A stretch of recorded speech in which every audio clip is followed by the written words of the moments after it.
Ganesha tutorials YouTube ಚಾನೆಲ್ಗೆ ಸ್ವಾಗತ.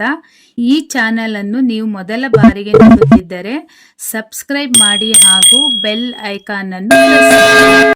मेरे प्यारे बच्चों, आज मैं 10वीं कक्षा के पाठ पढ़ा रही हूँ. पाठ 4 अभिनव मनुष्य पद्य. कवि का नाम रामधरी सिंह दिनकर. देखो बच्चों, ध्यान से. इस कविता के द्वारा बच्चे स्नेह, मानवीयता, भाईचारा आदि का महत्व समझ सकते हैं. ಈ ಕವಿತೆಯ ಮುಖಾಂತರ ಮಕ್ಕಳೆಲ್ಲರೂ ಸ್ನೇಹ, ಮಾನವೀಯತೆ, ಅಣ್ಣ ತಮ್ಮಂದಿರ ಭಾವನೆ ಇನ್ನು ಮುಂತಾದವುಗಳ ಮಹತ್ವವನ್ನು ಅರ್ಥ ಮಾಡ್ಕೊಳ್ತಾರಂತೆ. ಅಚ್ಚ ಬಚ್ಚ देखो. आज की दुनिया विचित्र नवीन, प्रकृति पर सर्वत्र है विजय पुरुष आसीन. हे भांदे नर के करों में वरी विद्युत बाप.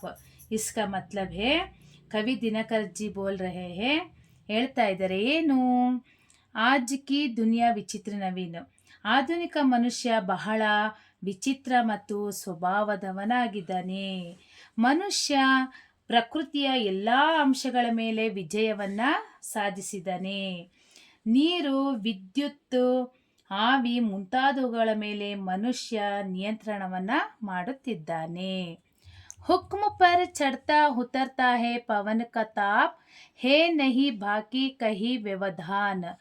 लाग सकता नर सरित गिरि सिंधु एक समान. ಅಂದರೆ ಆಧುನಿಕ ಮನುಷ್ಯ ಗಾಳಿಯ ದಿಕ್ಕನ್ನು ಸಹ ಬದಲಾವಣೆ ಮಾಡುವ ಸಾಮರ್ಥ್ಯ ಅವನಿಗಿದೆ.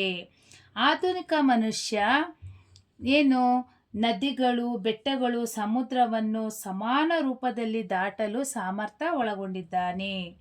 ಅದೇ ರೀತಿ ಪ್ರಕೃತಿಯನ್ನು ತನ್ನ ನಿಯಂತ್ರಣದಲ್ಲಿ ಇಟ್ಟುಕೊಳ್ಳುವುದನ್ನು ಕಲಿತಿದ್ದಾನೆ. ಲೈಕ್ ಮಾಡಿ, ಶೇರ್ ಮಾಡಿ, ಸಬ್ಸ್ಕ್ರೈಬ್ ಮಾಡಿ. ಡೌಟ್ಸ್ ಇದ್ದರೆ ಕಮೆಂಟ್ ಮಾಡಿ. Thank you.